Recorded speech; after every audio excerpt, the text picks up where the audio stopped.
ഒരാളുണ്ട് ഋതുൻ രാധാകൃഷ്ണൻ. ചങ്ങ എത്രയോ വണ്ടി കസ്റ്റം ചെയ്ത് വരച്ചിട്ടുണ്ട്. ആ വണ്ടിയൊക്കെ റോഡിൽ ഇറങ്ങിയിട്ടുണ്ടെങ്കിൽ ഇന്ത്യന്റെ കൾച്ചർ തന്നെ മാറും. ഇതാണ് ഞാൻ പറഞ്ഞ ഋതുനേട്ടൻ.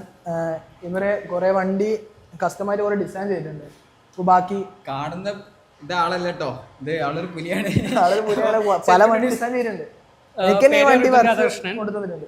പിന്നെ ഡിസൈനിങ് ഫീൽഡ് തന്നെയാണ്, ഓട്ടോമോട്ടീവ് ഡിസൈനിങ് ആണ്. പിന്നെ അതുപോലെ തന്നെ വണ്ടിയുടെ സ്കെച്ചും അതുപോലെ ചെയ്ത് കൊടുക്കാറുണ്ട്. പിന്നെ ഞാൻ ആര് ചോദിക്കാന്ന് വെച്ചാൽ ഇങ്ങനെ ഒരു ഫീൽഡ് നമ്മളെ കേരളത്തിൽ പോസിബിൾ ആണോ?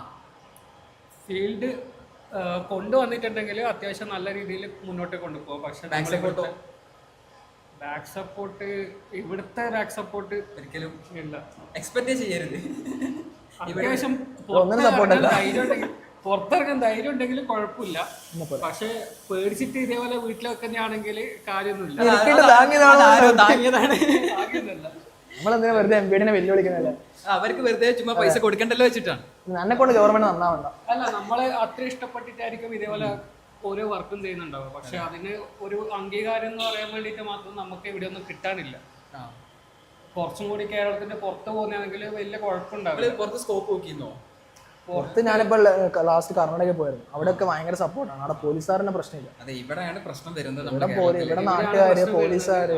പിന്നെ അതുപോലെ തന്നെ നമ്മളെ ഈ കൾച്ചർ ഉണ്ടല്ലോ, നമ്മൾ അത്യാവശ്യം ക്ലീൻ കൾച്ചറിലാണ് കൊണ്ടുപോകുന്നത്. ഇപ്പോ കറന്റ് ഇപ്പൊ എത്രത്തോളം ഡിസൈൻസ് ചെയ്തിട്ടുണ്ടാവും? ഇത് ഡ്രോയിങ് അല്ലേ ചെയ്യുന്നത്? ഹാൻഡ് ഡ്രോയിങ് ആണ് ചെയ്യുന്നത്. ഓൾമോസ്റ്റ് 4000-ന് മേലെ സ്കെച്ച് ചെയ്തിട്ടുണ്ട്. അതില് കുറെ വണ്ടി ഇപ്പൊ നമ്മുടെ കേരളത്തിൽ കർണാടക റോഡിലായിരുന്നു നോക്കാം. ഓൾമോസ്റ്റ് ഒരു 60 വണ്ടിയോളം കർണാടക ലേറ്റസ്റ്റ് ഒരു ബ്രസീൽ ഉണ്ടായിരുന്നു. അത് 30 ഡിസൈനാണ്.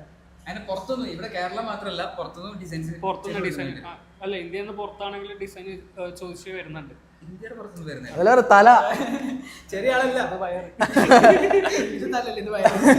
ഈ ഒരു ഫീൽഡിലായിട്ട് ഇപ്പോ പല പിള്ളേരൊക്കെ നമ്മൾ പഠിച്ച് ഞാൻ പറഞ്ഞേക്കാം, നമുക്ക് ഓട്ടോമോട്ടീവ് ഡിസൈനർ ആവാനാണ് ഡ്രീം, അംബീഷൻ എന്നൊക്കെ പറയും. അപ്പൊ അങ്ങനെയുള്ളവർക്ക് എന്താണ് പറയാനുള്ളത്? മോഡിഫിക്കേഷന്റെ ഫീൽഡിൽ വരുന്നതാണെങ്കിൽ സ്കോപ്പ് ഒന്നുമില്ല.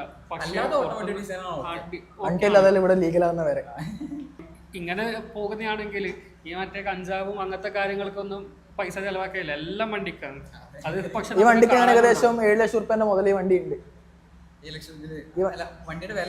വണ്ടിന്റെ വില അല്ലാതെ വർക്കും അതിന് 7 ലക്ഷം റുപ്യന്റെ വർക്ക് ഈ വണ്ടിക്ക് ചെയ്തു. മൂപ്പരെ കോൺടാക്ട് നമ്പർ കൊടുക്കുന്നത്. നിങ്ങൾ ഫ്രീലാൻസ് ആയിട്ട് വർക്ക് ചെയ്യാണ്, ആര് ഡിസൈൻസ് ചോദിച്ചാലും ചെയ്ത് കൊടുക്കൂലേ? ഫ്രീ ആയിട്ട് ചെയ്ത് കൊടുക്കും. ഫ്രീ ഓ, അത്ര വേണോ? അത്ര വലിയ ബന്ധങ്ങളായിട്ട് പോകണ്ട. ഇത് ഹാൻഡ് ഡ്രോയിങ് ആണ്, അല്ലാണ്ട് പ്രിന്റ് എടുക്കുന്നതല്ല.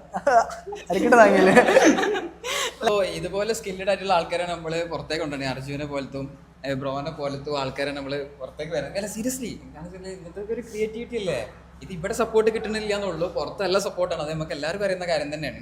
അപ്പോൾ എന്തായാലും ഇതുപോലത്തെ കസ്റ്റമർക്ക് കേരളമൊക്കെ എടുക്കണം എന്നുണ്ടെങ്കിൽ അർജുനെയും കോൺടാക്ട് ചെയ്യാം. ഇതുപോലത്തെ ഡ്രോയിങ്സ് കേരളം സ്കെച്ചസ് എടുക്കണം എന്നുണ്ടെങ്കിൽ ബ്രോനെയും കോൺടാക്ട് ചെയ്യാം. അപ്പോൾ ഇവരെല്ലാവരെയും കോൺടാക്ട് നമ്പർ ഞാൻ ഡിസ്ക്രിപ്ഷനിൽ കൊടുക്കുന്നുണ്ട്, തീർച്ചയായും ചെക്കൗട്ട് ചെയ്യാം.